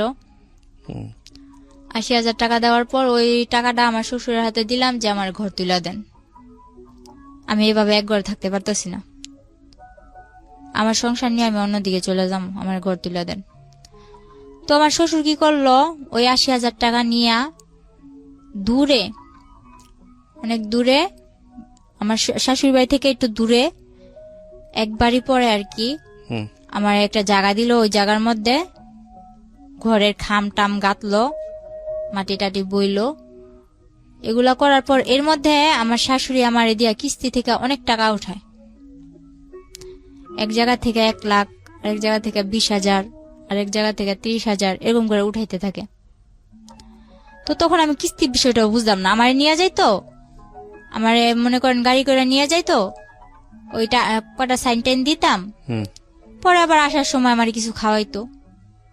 তো এটা আমার কাছে একরকম আনন্দের ব্যাপার ছিল, বাড়ি থেকে বের হইতে পারি না, গাড়িটা ঘুরতে যাই। হুম কিন্তু আমার দিয়ে যে কিস্তি নিতেছে, কিস্তি নিলে যে কি হইব ওইটা আমার মাথায় নাই। হুম পরে যখন আমার ঘর তুললাম, ঘর তোলার পর আমার মা ঘরের মধ্যে যা লাগে, মার থেকে টাকাই না, যা লাগে, একটা সুইচ পর্যন্ত, একটা চামচ পর্যন্ত আমার শাশুড়ি আমার দেয় নাই। আমি সবকিছু কিনা নেওয়ার পর পুরো একটা 10 বছর সংসার করলে যা না হয়, আমি সব গুছানোর মতো একটা সংসার করি।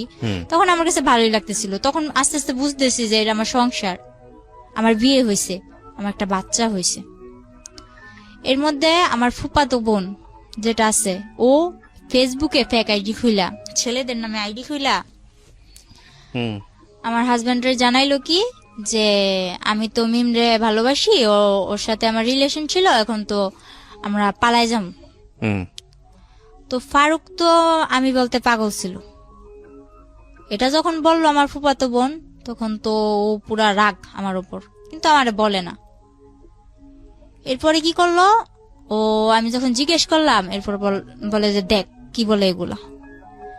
তো তখন আমি আর কি টুকটাক ওই বাংলায় যে ইংলিশ গুলা লেখে না, আমি ফটর বইলা দিতাম। ও যে চ্যাটিং করে না, এগুলো আমি ফটর বইলা দিতাম, তুমি এটা লিখতেছো, এটা লিখতেছো। কিন্তু আমি মোবাইল সম্বন্ধে কিছু বুঝতাম না, ও মেসেঞ্জারে চ্যাট করতো, আমি বলতাম। তো আমার বলতো তুই তো সবই পারস, দেখা যায়, আয় তোরে বুঝাই। এই যে মেসেঞ্জারে এই লোকটা তোরে এই যে এরকম ভাবে বলতেছে, তোর সাথে আগে রিলেশন ছিল, এখন তোরা পালাই যাবি, তো ওর সাথে যোগাযোগ, তোর হাতের মোবাইলটা আমার দিয়া লাবি, আর কেউ যোগাযোগ রাখতে পারবি না। আচ্ছা, হাতের মোবাইল নিয়ে নাও, মায়ের যদি ফোন দেয় এই মুহূর্তেই তো দিব। আমার মাই বিদেশ থেকে একটু ফোন দিব, আমি তোমার লগে একটু আমার মার লগে একটু কথা গুম, আর তো কিছু না। তো মোবাইল আমি দিয়ে দিছি। এরপর ওই ফেক আইডি দিয়ে আমার ফুফাতো বোন কথা বলতে বলতে এক পর্যায়ে আমি বলি আচ্ছা ফোন দিতে বলো ওরে। তো আমার ফুফাতো বোন কারে ম্যানেজ করছে জানি না, একটা ছেলের দিয়া ফোন করাইছে। ওই মুহূর্তে ফোন করানোর পর আমার ফুফাতো বোন যাই অশান্তি লাগাইছে, লাগানোর পর আমার মারধর করে আমার বাসায় দিয়া যায়। আচ্ছা, অনেক মারধর কইরা তখন আমার মনে করেন এরকম অবস্থা করছে, আমার বাচ্চাটা ছোট ছিল, ও পাটা আছে না, শিল পাটা, আমি খাটের নিচে বসে রয়েছি, ও খাটের উপর দাঁড়ায় ওই পাটা আমার মাথায় ছেড়ে দিয়েছিলাম। 7 দিন অব্দি আইসিইউতে ছিলাম। আর ও যদি মারতো তাহলে বেশিরভাগ মাথায় মারতো, আর যে জায়গায় আমি কারোর কাছে বলতে পারবো না ওই জায়গায় মারতো। বলতো যে তুই যখন আমার হবি না, কার জীবনে আমি তোর যাইতে দিব না, এরকম করে আমার মারতো। তো এক পর্যায়ে আমি 7 দিন আইসিইউ থেকে আসার পর আমি এখনো বলি নাই যে আমি 7 দিন অব্দি আইসিইউতে ছিলাম, কারণ আমার মা অনেক কষ্ট পাইব। পরে আমার বাসায় দিয়া যায়, আমার মেয়ে সহ দিয়া যাওয়ার পর আমার ভাইটারে নিয়ে আমি থাকি। এদিকে আমি বাসায় এসে দেখি আমার ভাই, ছোট ভাইরে আমার ভাইয়ের হাড় নিয়ে হইছে। হাড় নিয়ে হওয়ার পর আমার ভাই বয়স অনুযায়ী বিছনায় প্রস্রাব হয়ে দেয়।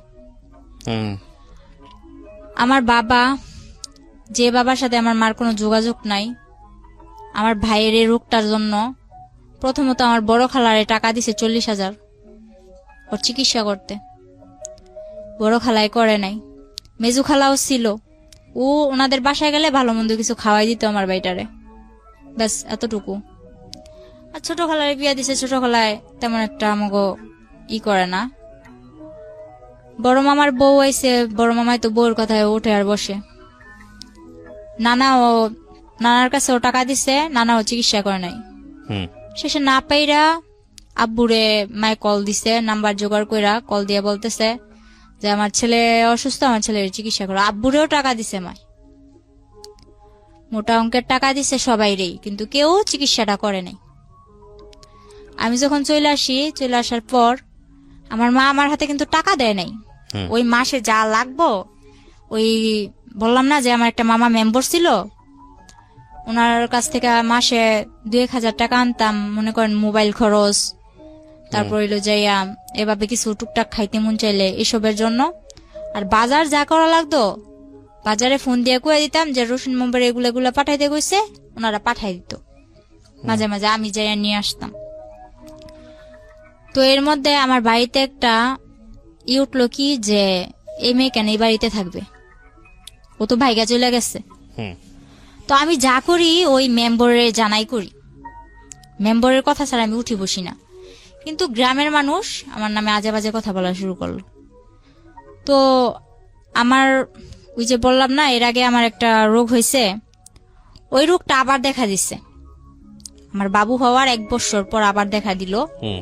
দেখা দেওয়ার পর ওই রোগটা নিয়ে আমি অনেক দৌড়াদৌড়ি করতেছি, কবিরাজ বাড়ি, ডাক্তার কাছে, নারায়ণগঞ্জ ডাক্তার, ঢাকা এসে দৌড়াদৌড়ি করতেছি। তো তখন আমার মেয়েটারে আমার ছোট ভাই রাখতো, আমি একা একা দৌড়াদৌড়ি করতাম। তো সবাই বলতো এ মেয়ে তো আবার কোন ছেলের সাথে চক্কর আছে, নয়তো এত রাত্রে এ মেয়ে বাড়ি ফিরে, রাত বাজে 8টা, এই 8টা বাজে এই সকালবেলা যায়, 8টা বাজে আসে, বা বিকাল বেলা যায়, রাত্রে 8টা বাজে আসে, এসব বলা বলি করতো।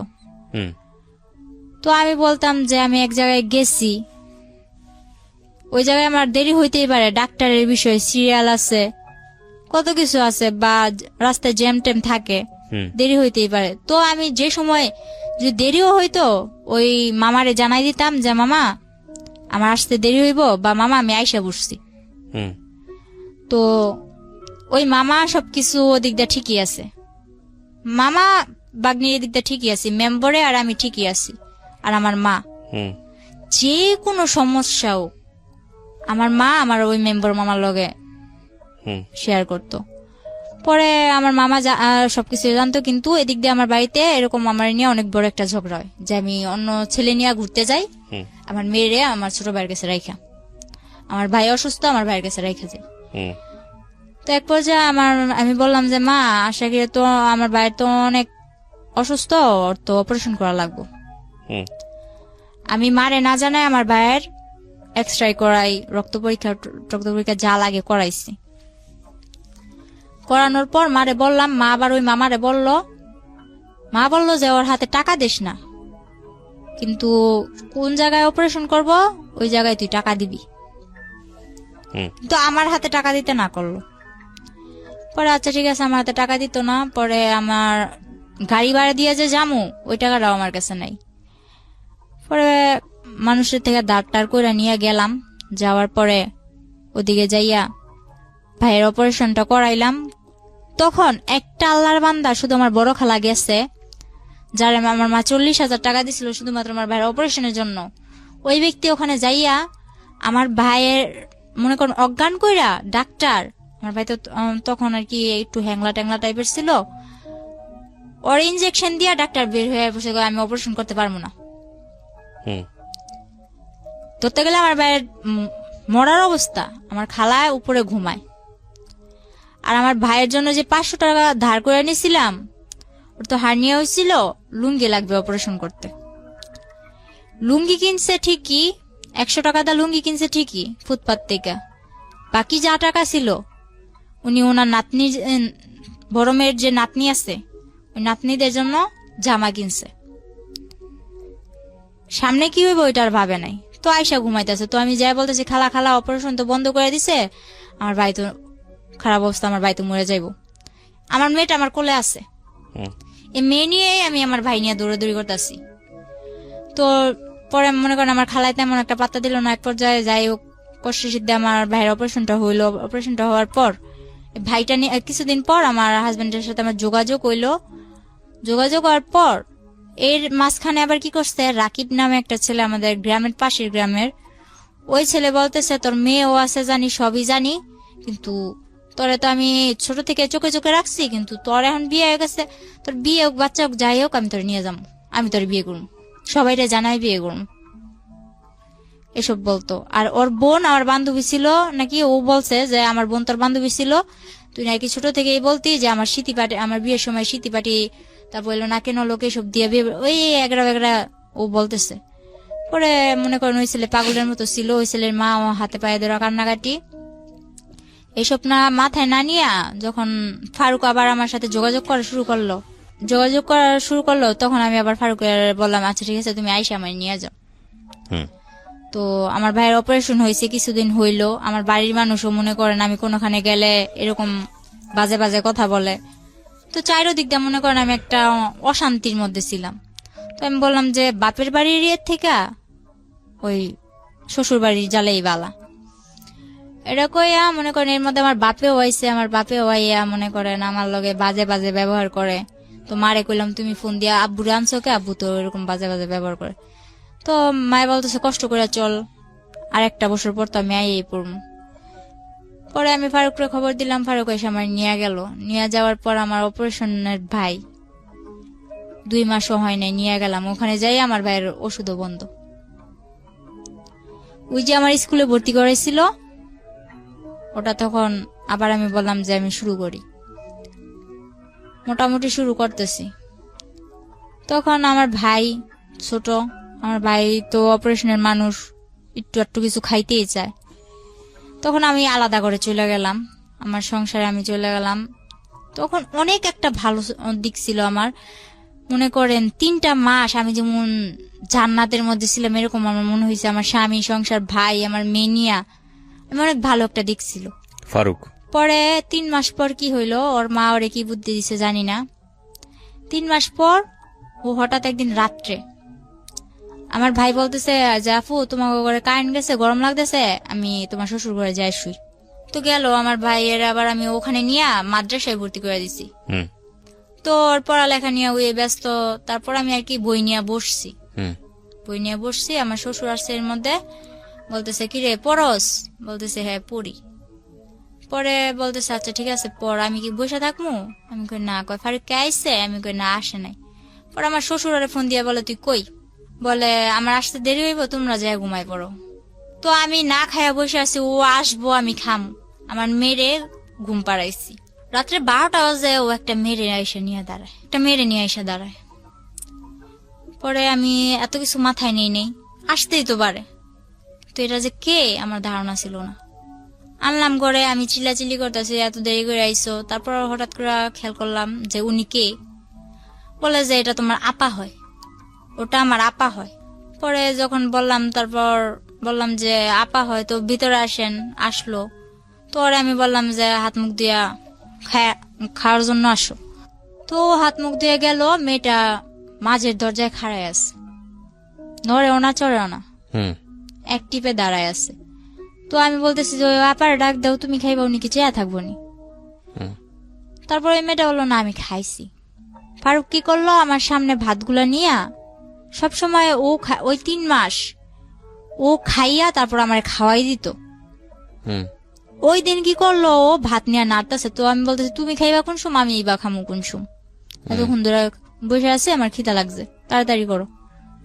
ও বললো কি আমি খাই আসছি। ও বাইরে থেকে ওই মেয়েটার সঙ্গে একসাথে খাইছে। তো আমি বললাম আমি এতক্ষণ ধরে না খাই আছি, আর তুমি বাইরে থেকে খাইছো? হ্যাঁ। পরে আচ্ছা ঠিক আছে, না খাইলে নাই, এত কিছু মনে নেই। পরে ও আমার ডাকতেছে যে আসো বিছনাটা করে দিয়া যাও। তো আমি বলতেছি আপা শুইব কই? পরে কইতাছে যে তুমি ওই রুমে বিছনা করো, ওই রুমে বিছনা কইরা বাবুরে ওই রুমে নাও।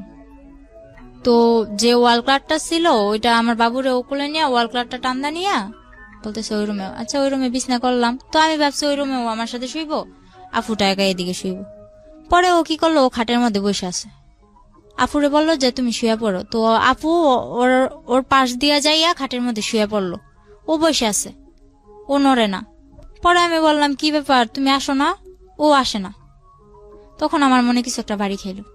আমি সারা রাত মাঝ দরজায় বসে আছি, কিন্তু আমার কোনো কথা নাই, শুধু চোখ দিয়া পানি পড়তেছে যে আসলে কি হইতাছে।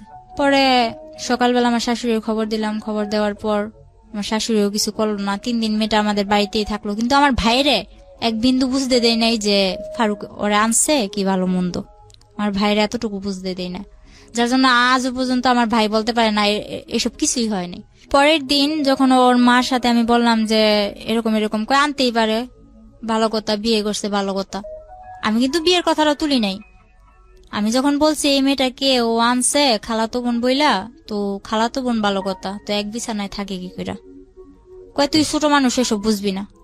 তো হ্যাঁ আমি মানলাম আমি ছোট মানুষ, আমার বয়স 14, কিন্তু আমার তো এতটুকু বুঝার ক্ষমতা আছে এক বিছানায় কি করে শোয়।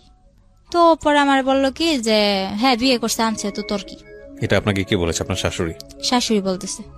তো আমার শাশুড়ির ঘরে নিয়ে যায়, আমার শাশুড়ির ঘরেই থাকে, ফারুক আমার সাথে থাকে। আমার ভাইটা মাদ্রাসায় আসে যায়, আমার ভাই কিচ্ছু জানে না। পরে মনে করেন 3 দিন পর ওই মেয়ের বাসায় চলে যায়, আমার ঘরে আবার অশান্তি শুরু হয়। ফারুকের মেজু বোন যেটা, ওটার হাজবেন্ড আবার ঘর জামাই থাকে, ওটাকে আইনা আমার ঘরে তুললো। আমার সংসার তো চলেই, এর মাঝে ওই সংসারও এই ঘরেই থাকবে। ওদের ঘরে 2টা বাচ্চা আছে, আর ওরা আর কাদের ঘরে 2টো বাচ্চা?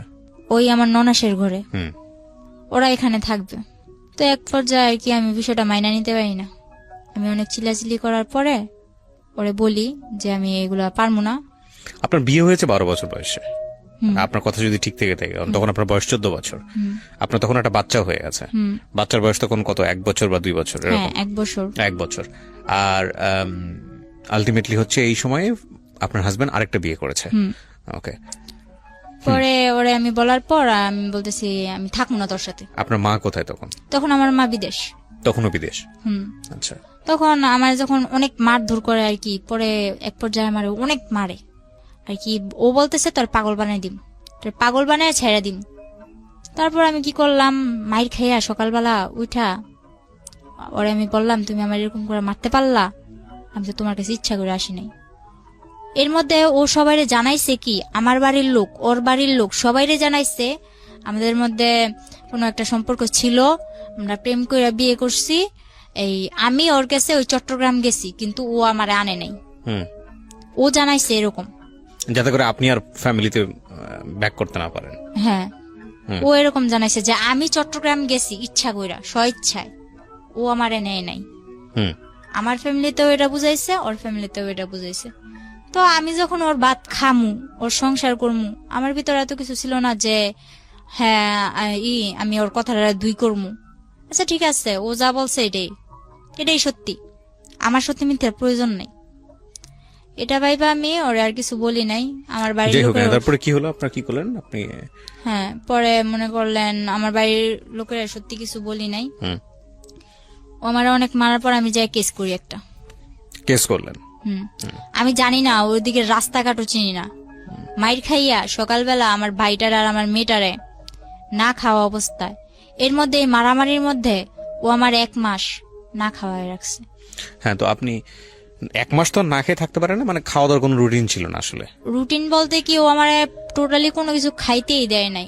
ওই পাশের যে ঘর ছিল না, উনি টিনের ঘর ছিল, তো আমার টিন কাইটা নিচ দিয়া খাবার দিয়া যাইতো, কিন্তু আমার শাশুড়ি জানতো না। ওইটা খেতেন আপনি? ওটা খাইতাম। তো পরে আমার ভাইয়েরও ওটা খাওয়াইতাম, আমার মেয়েরও ওইটা খাওয়াইতাম। পরে যখন ওনারা জানতে পারলো যে উনি আমার এরকম করে খাবার দেয়, ওনার উপরে কিন্তু অনেক চাপ সৃষ্টি হয়েছে। কে ছিল উনি? উনি কেউই ছিল না, ওদিকেরও কেউ ছিল না, কিন্তু ওখানে যায় জায়গা কিনছে, জায়গা কিনা বাড়ি মানে আপনাদের প্রতিবেশী আর কি। হ্যাঁ। তো আপনি যেটা বলছিলেন যে আপনি পুলিশের কাছে গেলেন, মামলা করলেন, কিভাবে করলেন? মনে করেন ও আমার 500 টাকা দিছিল যে ডাক্তার কাছে যাবি। ওই টাকাটা নিয়ে রাত্রে মাইরা আবার রাত্রে 500 টাকা দিছে যে ডাক্তার কাছে যাবি। আমার যে তুই আমার প্রত্যেকবার মারস, এবার আমি তো কোনো কিছু করি না, এবার আমি কিছু করবো। প্রতিবার যখন আমারে মারে, আশেপাশের লোকজন আমারে বলে যে তুই ওর ভাত খাইস না, ওর সংসার থেকে চলে যা। ওর আরেকটা বউ তখন আপনাদের ঘরেই? না না, তখন ওই 3 দিন থাকার পর ওই বউর বাসায় চলে গেছে। আচ্ছা। পরে কি করছে, ও পেশায় কি করতো? ফারুক পেশায় কি করতো? তখন আমি গাড়ি কিনা দিছিলাম। কিসের গাড়ি? ওই মিনি ট্রাক গুলো আছে না, ওগুলো pickup। চালাতো? হ্যাঁ। মানে এটা আপনার মার টাকা দিয়ে? মার টাকা দিয়ে না, কিস্তি তুলছি, কিন্তু মার থেকে নিতে হইতো কিস্তিগুলো আর কি, মার থেকে ধরতে গেলে আদায় করা হইতো। ঠিক আছে, বলেন তারপর। কি রাস্তায় যা দাঁড়াইছি, এমন অবস্থায় আমি পুলিশের কাছে যাইতে, যে কোন জায়গায় যাইতে হবে এটাও জানতাম না। তো এক পর্যায়ে একটা লোক আমার দেখা বললো যে কই যাইবা, বললাম এরকম আমার মারছে, আমি কেস করবো। তো ওই লোকটা বিনা স্বার্থে বিনা ভাড়ায় আমার নিয়ে যায় থানায়। তারপর যে কেস লেখলো, উনি 200 টাকা রাখছিল। এরপর স্যারের কাছে নিয়ে যায়, এসআইয়ের কাছে নিয়ে যায়। এসআই মনে করেন বলে আচ্ছা ঠিক আছে দেখবো, টাকা দেন। তো 500 টাকা আমার কাছে ছিল, তারপর কইছে আমার কাছে 1 টাকাও নেই। আমি এরকম রাস্তার মধ্যে আসছি, এক ব্যক্তি আমার নিয়ে এসে, আমি এতটুকুই, এর বেশি আমার কাছে আর কিচ্ছু নাই। এটা শোনার পর যে কেসটা লেখছে, উনি চোখের পানিগুলো ছাইড়া দিল।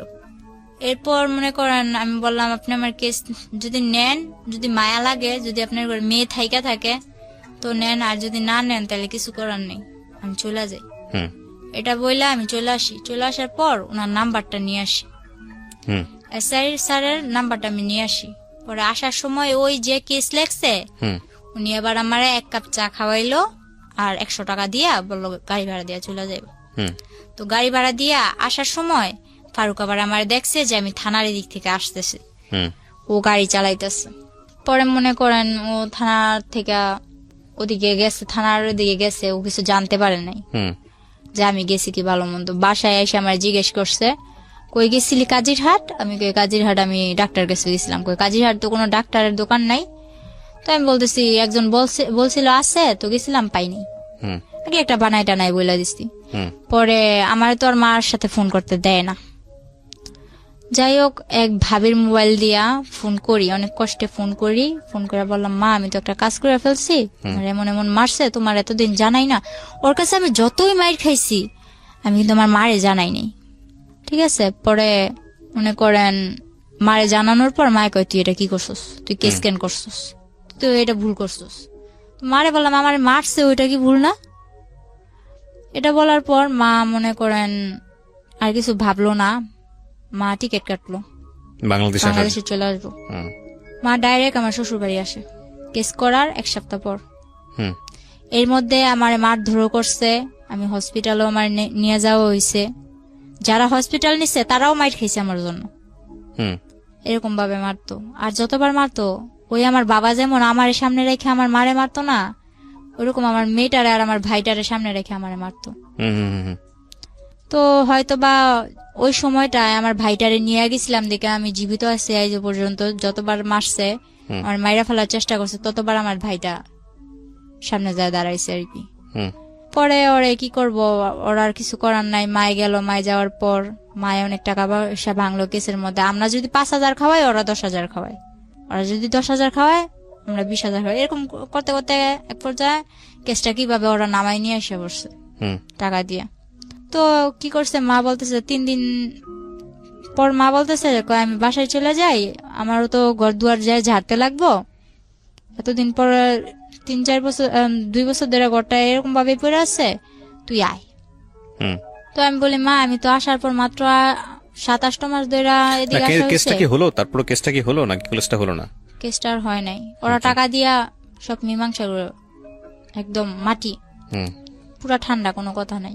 হুম পরে মা চলে আসার পর মা এক জায়গা দিয়ে আমার ভাইটা তখন বন্যায় আমার ঘর, ঠিক আছে, হুম। আমার মারধর করার মনে করেন 1 মাস আগে নাজিরহাট হুম বন্যা হয়েছিল, হয়তো শুনছিলেন, চট্টগ্রাম তলায় গেছিল পুরা। হুম আমার ঘরে প্রায় আমার বুক সমান পানি, আমার ঘরের পিড়া টিরা সবকিছু নিয়ে গেছে, শুধু আমার ঘরটা পাকা ছিল দেখে আমার ঘরটা টিকে আছিল এক পর্যায়ে স্রোতের মুখে।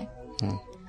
তো এই মনে করেন আমার শুধু ভিটাটার জন্য আমার ঘরটা ছিল। পরে আমার ভাই আর আমার মা বিদেশ থেকে আসার পর আমার এই যে মারছে, ওদিকে না চাইয়া আমি বলছি যে মা আমি ওর ভাতই খামু। মানুষ কত কষ্ট করে ভাত খায় না, গাজারুর ভাত খায়, জুয়ারুর ভাত খায়, আমি ওর ভাত খামু। পরে মা তারপরও বলছেন আপনি ফারুকের ভাত খান। হ্যাঁ, আমার একটা মেয়ে আছে আমি খামু, কারণ আমার মায় ও আমার বাবার রেখা চলে আইছে, এখন আমিও যদি চলে যাই তাহলে। মানে আপনি চিন্তা করেছেন যে আপনার মতোই যদি আপনার মেয়েটার ফিউচার হয়, হ্যাঁ। যাতে না হয় সে কারণে। হুম পরে কি করলাম, মারে এসব বুঝে মারে বাসায় পাঠাই দিলাম। মায়ে আসলো, মায়ে এসে 3 দিন পর মনে করেন আমার উপরে আবার মারধর করার পর আমি বললাম যে আচ্ছা ঠিক আছে আমার মারধর করিস না, আমি বাসা থেকে ঘুরে আসি, আমি আবার চলে আসমু, কিন্তু বাসা থেকে ঘুরে আসি। পরে বলতেছে তুই তো গেলারাবি না। পরে বলতেছি না আমি আমু। তখন গ্রামের মানুষ একটা প্রশ্ন তুললো, কি কয় তোমরা যে বিয়ে করছো এই বিয়ের প্রমাণটা দাও। আমারে বলতেছে বিয়ের প্রমাণ দিতাম। ও বলে আমরা কোনো বিয়ে করি না, এতদিন আমরা অবৈধ সংসার করছি, এতদিন আমরা অবৈধ সংসার করছি। এটা যখন ও বলে তখন আমি বলি যে ওই যে লেখালেখি দেখছি, আমি বলি না আমি আলহামদুলিল্লাহ কইছি ঠিকই, কিন্তু আমার তো এতটুকু খেয়াল আছে যে ওই সময় কিছু লেখালেখি হয়েছিল। পরে বলতেছে আচ্ছা ঠিক আছে ওই প্রমাণ দাও। ও বলে না এর কোনো প্রমাণ নেই। তো আমার বিয়ে তো হয়েছিল কক্সবাজার চকরিয়া, হুম ওই ঠিকানাটা আমার মারেও দেয় না আমারও দেয় না। এক পর্যায়ে আমি বললাম আচ্ছা ঠিক আছে তুই ঠিকানা দিবি না ভালো কথা, আমিও অসুস্থ, তুই আমারে টাকা দে আমি বাসায় যাবো। আমি তোর 1 টাকাও দিতাম না, তুই যদি বাসা থেকে সুস্থ হয়ে আইতে পারস তাহলে তুই যা, কিভাবে যাবি, তারপর আবার চলে আবি। হুম তারপর আমি মার থেকে টাকা নিয়ে 800 টাকা নিলাম, টাকা নিয়ে বাসায় চলে গেলাম। বাসায় চলে যাওয়ার পর ওরে মারে বললাম বুঝে যে মা আমি ওর ভাত খামো না, ব্যাস এতটুকুই। এরপর ওই ওদের গ্রামের মাদবর চেয়ারম্যানরা বলতেছে কি ব্যাপার তুমি প্রমাণ দিতে পারতা না, তাইলে সত্যি সত্যি এতদিন তুমি অবৈধ সংসার করছো। পরে আবার আমি আমার মার থেকে মনে করেন খোঁচায় টোচায় টাকা নিয়ে যে জায়গায় বিয়ে হয়েছিল ওই জায়গায় গেছি আমি, হুম ওই জায়গাটাই গেছি, যাইয়া ওই কাজিরে খুঁজা বাইর করছি আমি একা, আমার Okay. মেয়ে আমার মার কাছে। হুম আর আমি একা ওই কাজিরে চট্টগ্রাম চকরিয়া যাইয়া ওই কাজী মতিন রে খুঁজা বাইর করি। হুম খুঁজা বাইর করার পরে ওই কাজের অনেক বুঝা টুজা টাকা পয়সা কিছু দিয়া আমার বন্ধু বান্ধব কতগুলো আসলো, ওই যে বন্ধু বান্ধব কিন্তু আমার না, বন্ধু বান্ধব ওরই, ওই যে আমার মেসেঞ্জার বুঝাইছে, ফেসবুক বুঝাইছে যে এই যে দেখ ফেসবুক এমনি চালায়, মেসেঞ্জার এইভাবে চালায়, এইভাবে চ্যাটিং করে। হুম তো ওর বন্ধু বান্ধব গুলারে আমি ফোন দিছি যে এরকম এরকম। তখন ওর বন্ধু বান্ধব গুলা ওর হইয়া আর একটাও কথা কয় না, সবাই আমার হয়ে এই কথা বলে। পরে আমি যখন বুঝে বললাম যে ভাই আমি তো এরকম কাবিনের কাগজ নিতে আসছি, তো আমার দেয় না টাকা ছাড়া, আমার কাছে তো যাওয়ার ভাড়াও নাই। হুম। এটা বলার পরে বলতেছে আচ্ছা ঠিক আছে আমরা দেই। তারপর ওনারা 4-5 জন ম্যানেজ করে আমারে 4-5 হাজার টাকা দেয়। আচ্ছা। ওইটা দিয়ে আমি কাবিনের কাগজটা তুলে নিয়ে যাই, কিন্তু নিয়ে যাইও কিছু করতে পারিনি। ওই ছবি তুলা ইমুতে মাতবরের কাছে দিছিলাম। তারপর কি আমি ওর বাদ খামু না। এর মধ্যে আমার বাবা কি করলো, 12 বছর পর আমার মারে বললো কি আমার মেয়ের সাথে এত বড় অন্যায় হয়েছে, যে বাবা নিয়ে বলতো যে ও আমার জন্মের না, ওই বাবা বলতেছে আমার মেয়ের সাথে যখন এত কিছু হয়েছে আমি এর শেষ দিকে সারমু। ওই আমার বাবা দোকান ভাঙচুরে এগুলা করে আমার মারে আর কি একটু একরকম পটাইলো। মারে পটানোর পর মা বলতেছে 12 বছর পর যখন ও মেয়ে স্বীকার করছে, মেয়ের জন্য এত কিছু করতেছে বা করবো, তাইলে ওরে আমি আনতেই পারি। গ্রামের সবাই বলছে দেখ তুই ওরে আনিস না। আমার বাবারে ডাইরেক্ট 2 হাত দানা করছে যে ওরে কিন্তু তোর সংসারে আবার আনিস না। তো আমার মা আনছে, আনার পর আমরাও ভাবছি বাবা পাইছি দুনিয়া পাইছি। তো বাবা পাইছি দুনিয়া পাইছি এটা ভাইবা বাবারে খুব হাসি মুখে অনেক 6-7 দিন সংসার কাইটা গেছে। পরে আমি বললাম যে আমি কিছু একটা করবো, নয়তো তো আমার মেয়েটার ভবিষ্যৎ অন্ধকার। এটা বলার পর এই 1 সপ্তাহের মধ্যে আমার মারে পুরো, আমার মা এতদিন যে বিদেশ করছে যা ছিল আমার বাবা হাত করে নিছে, মানে এইসব কাজ করে, মানে এই ধান্দাবাজি করে। তো আমার মারে কিভাবে এসব করে আমার মাও বুঝতে পারে নাই যে আমার মারে একদম সর্বশান্ত করে দিচ্ছে। তারপর আমার মা কি করলো, এই 1 সপ্তাহের মধ্যে এরকম করার পর আমি বলতেছি আমার বাবাও কি করলো, আমার মার সাথে আবার ঝগড়াঝাটি। তো যখন বললো তুই এরকম করলে কোনো লাভ নাই, এখন সবকিছু তো আমার বাবা বলতেছে মারে এই কথা বলার পর মা বললো আচ্ছা ঠিক আছে সবকিছু তোমার, তাইলে তুমি সংসার চালাও। কয় চালামু, আমি ভুসামাল রাখছি, এই ভুসামালের জন্য তুই টাকা দে। তো মা বললো আমি টাকা দিম কইতে, যা ছিল তোমার তো দিয়েই দিছি, বলে কিস্তি তুলে দে। শেষ পর্যায়ে মা একটা কিস্তি তুলে দেয়। কিস্তি তুলে দেওয়ার পর বাবা ওই কিস্তির টাকা মোকা নিয়ে বাবা চলে যায়। তো ওই সময় আমাদের সংসারটা এরকম পর্যায়ে যায়, একবেলা খাইতো আর একবেলা তাকায় থাকি। তখন আমি বললাম মা আমি কিছু একটা করবো। তো মা কি করলো, বয়স বাড়াইয়া আমার জন্ম তারিখ হলো 2002 সালের এপ্রিল মাসের 3 তারিখে। তো আমার জন্মের 1995 সালে না কয় সালে আর কি, আমার 25 বছর করে একটা পাসপোর্ট করে, জন্ম নিবন্ধনের কার্ড করে। 11 দিনে আমার মা পাসপোর্টটা বের করে টাকা দিয়া, ধার করে টাকা নিয়ে আমার পাসপোর্ট করছে, আর বাহিরে পাঠাই দিব। বাবা 1 মাস পর আবার আইসা বলতেছে আমি সংসারের হাল ধরমু, মাইয়াটা বিদেশ পাঠান লাগতো না, মাইয়ারে বিয়া দিব। আমার মেয়েটা আছে বলতেছে নাতিন আমি পালমু, মাইয়া বিয়া দিব। তখন মা এখনো জানে না, কিন্তু আমি খবর নিয়ে দেখছি এমন একটা ছেলের সাথে বিয়ে দিতে চায় যে আমি মনে করি যদি গরিবের ভাতও খায় না, বাসতলায়ও থাকে না, তাও সুখ আছে, কিন্তু যারা নেশা করে তাদের ভিতরে সুখ নেই। এটা জানার পর আমি বাবার সাথে অনেক রাগারাগি অনেক কিছু, পরে আমি আবার ফারুকের সাথে যোগাযোগ করা শুরু করি লুকায় টুকায়। আমি চলে আসার পর বাবা 3 মাস আমার মোবাইলটা বন্ধ রাখে। বন্ধ রাখার পর ফলে ফারুক আমারে ফোন দিয়া পায় না, আমিও ফারুকের কাছে ফোন দিতে পারি না। তো ও ভাবে যে ওর ভাত খামো না, এজন্য যোগাযোগ করি না। তো এটা ভাবার পর ও আমার টেনশন মাথা থেকে সারিয়ে দেয়। ওই যে আগে যে একটা বিয়ে করছে, ওই বিয়ের পরও আমাদের নারায়ণগঞ্জ নবীগঞ্জ এর মধ্যে এদিকে এসে একটা গার্মেন্টস এর মেয়ে বিয়ে করে, মানে সে বিয়ের উপরেই আছে আর কি মোটামুটি। হ্যাঁ। পরে আমি জানতে পারি যে কোনো ভাবে, জানতে পারার পর ওরে বলি যে তুমি এরকম বিয়ে করছো। বিয়ে করছি ঠিক আছে, তুই যদি নারায়ণগঞ্জ আইসা আমার জন্য টাউনে আইসা কোন একটা কাজ কর্ম ঠিক করস, তাহলে আমি তোর কাছে পড়বো, একটা বাসা লবি, তুই আর আমি থাকবো। তো আমি বললাম যে বাবা আমি বিয়ে করবো না। তখন আমার বাবা আমারে অনেক মারধর করে। আপনি আবার চলে যান ফারুকের কাছে? চলে যাই না, ও আমার কাছে আসে না। আপনি জান যেতে রাজি ছিলেন? হ্যাঁ। পরে বাবা আমার অনেক মারলো। আমারে তো বাবুর আব্বু মারছেই, ফারুক তো আমারে মারছেই, কিন্তু ফারুকের থেকে দ্বিগুণ আমার বাবা আমারে মারলো। পরে আমার জন্য মা অনেক মার খাইলো। পরের দিন আমি বললাম যে আমি থাকবো না, আমি চলে যাবো। তো কিছুতে আমার ঘর থেকে বের হইতে দেন আমার মা। পরে কি করলাম, বললাম আমি খালাগো বাসায় যাবো, আমি আমার কাছে ভালো লাগতেছে না, আমি খালাগো বাসায় যাবো। হুম এটা বইলা 40টা টাকা নিয়ে আমি ঘর থেকে বের হয়েছি, হুম গাড়ি ভাড়া নিয়ে আর কি। 40 টাকা নিয়ে ঘর থেকে বের হয়েছি। এরপর আমি পাসপোর্ট করতে যাইয়া একটা মেয়ের সাথে, ওই সেন্টারে থাকে না, ওই সেন্টারে একটা মেয়ের সাথে আমার পরিচয় হয়েছিল। ওই মেয়েটার আমি কল করলাম হুম যে শাপলা, আমি তো এরকম এরকম বাসা থেকে বের হয়ে চলে আসছি, এখন আমি তোমার কাছে যাবো। আমি আর খালাগো বাসায় গেলাম না, আমি ঢাকা টঙ্গী চলে আসি, হুম আব্দুল্লাপুর, ওই মেয়েটার কাছে। মা তো ওদিক দিয়ে আমার মেয়ে কই গেছে, মা তো পুরা পাগল। বাবা পুরা আর কি ছড়াই দিছে যে অন্য ছেলের সাথে রিলেশন ছিল, অন্য ছেলের সাথে, হ্যাঁ এরকম। আর এর মধ্যে আমার যে মোবাইলটা ছিল ওখানে আর কি আমার দেওর, তারপর হইলো ওর গ্রামের আশেপাশে বা অন্য যারা গাড়ি চালাইতো 2-1 জনের নাম্বার ছিল না, ওইরকম নাম্বার গুলা নিয়ে সবাই আমার বাবা বিরক্ত করলো যে কার সাথে গেছে আমার মেয়ে, এগুলো আসলে লোক দেখানোর জন্য। পরে আমার বাবা এরকম করার পরে আমি চলে আসলাম। তারপর ওই ফেসবুকে ওরই বন্ধু এক আনোয়ার, ও ওমান থাকে, ও কি করলো, হঠাৎ করে আমার ফোনে ফোন দিল।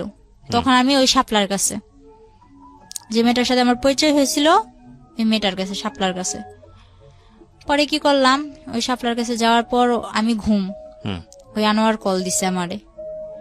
কল দেওয়ার পর আমি রিসিভ করি না, ও রিসিভ করে বললো যে মিম কই। বলে মিম তো ঘুমাইতেছে, ও তো অনেক অসুস্থ, ও তো ওর বাড়ি ছেড়ে চলে আসছে, ওর বাবার অনেক মারধর করছে, ও তো এখন চলে আসছে। ও কি কিছু খাইছে? ওই আনোয়ার আবার আমার প্রতি একটু দুর্বল ছিল, এটা আমি জানতাম না, তখন জানলাম। ও কি কিছু খাইছে? পরে শাপলা বললো না খাই নাই, আমার কাছে টাকা নাই, খাওয়াইতে পারেনি। ওই ছেলে আবার কি করছে, আমারে কিছু না বইলা, আমার সাথে কিন্তু ওর সাথে তখন ওরকম কোনো সম্পর্ক নাই, বন্ধু হিসেবেও কোনো সম্পর্ক নেই। ও কি করলো, বললো যে তুমি এখন বিকাশের দোকান যাও। ওই মেয়েটার সাথে সাথে বিকাশের দোকানে যাওয়ার পর 10,000 টাকা দেয় ওরে আমারে খাওয়ানোর জন্য, কিন্তু আমি জানি না।